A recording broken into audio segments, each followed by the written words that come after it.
मोहतरम सामईन अस्सलामु अलैकुम। जले हुए सास पैन को करें मिनटों में साफ। आज हम आपको बताएंगे चंद ऐसे तरीके जो बनाएं आपके काम आसान। हम सब ही अक्सर जले हुए बर्तनों जैसे कि तवे और सास पैन वगैरह को साफ करने के लिए घंटों मेहनत करते हैं और इन्हें रगड़ रगड़ कर हाथ खराब कर लेते हैं, मगर इनकी कालक और जले हुए दाग साफ नहीं होते। यहाँ तक कि रोजाना इस्तेमाल होने वाले बर्तन धोने के साबुन और डिश वॉश लिक्विड भी काम नहीं आते। लेकिन अब ये मुश्किल हो जाएगी आसान, क्योंकि हम आपके लिए लाए हैं चंद ऐसे आसान तरीके जिनसे आप कर सकेंगे जले हुए सास पैन को आसानी से साफ। तो चलें फिर जान लेते हैं वो कौन से तरीके हैं।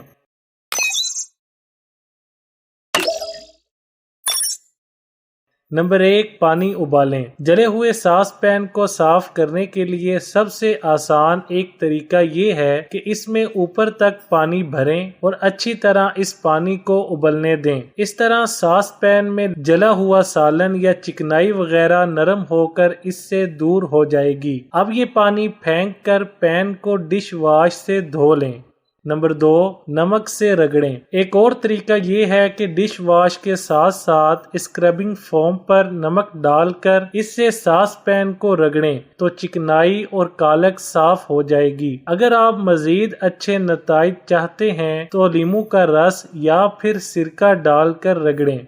नंबर 3, बेकिंग सोडा का इस्तेमाल। बेकिंग सोडा सफाई के लिए बहुत बेहतरीन है, चाहे टाइल्स की सफाई हो या फिर किसी जले हुए बर्तन की। सास पैन को साफ करने के लिए भी बेकिंग सोडे का इस्तेमाल आपको मायूस नहीं होने देगा। जले हुए पैन को गीला करें, इस पर थोड़ी ज्यादा मिकदार में बेकिंग सोडा डालें और फिर रगड़ लें। देखें ये कैसे चमक जाएगा।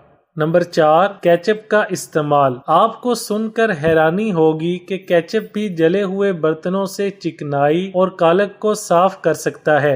इसके लिए जले हुए सास पैन पर अंदर और बाहर केचप मल दें और इसे कुछ देर के लिए छोड़ दें। फिर इसे अच्छी तरह स्क्रबिंग फोम से रगड़ लें और देखें इसका हैरत अंगेज कमाल। सास पैन एकदम साफ और चमकदार हो जाएगा। नंबर 5, उबले हुए लीमू। ये एक सबसे मुनफरिद तरीका है। इसके लिए आपको जले हुए सास पैन में लीमू और थोड़ा सा पानी शामिल करके इसे अच्छी तरह उबालना है, इतना कि सारी चिकनाई, गंदगी और कालक उतर कर सास पैन की तह में अलग हो जाए। इसके बाद इसे डिश वॉश से धो लें। तो बस ये सब आज ही करें। सास पैन को हमारे बताए हुए इन तरीकों से साफ करें और घंटों का काम मिनटों में खत्म करें। वीडियो अच्छी लगे तो लाइक, शेयर और चैनल को सब्सक्राइब करने के साथ कमेंट बॉक्स में अपनी राय का इजहार करना न भूलें।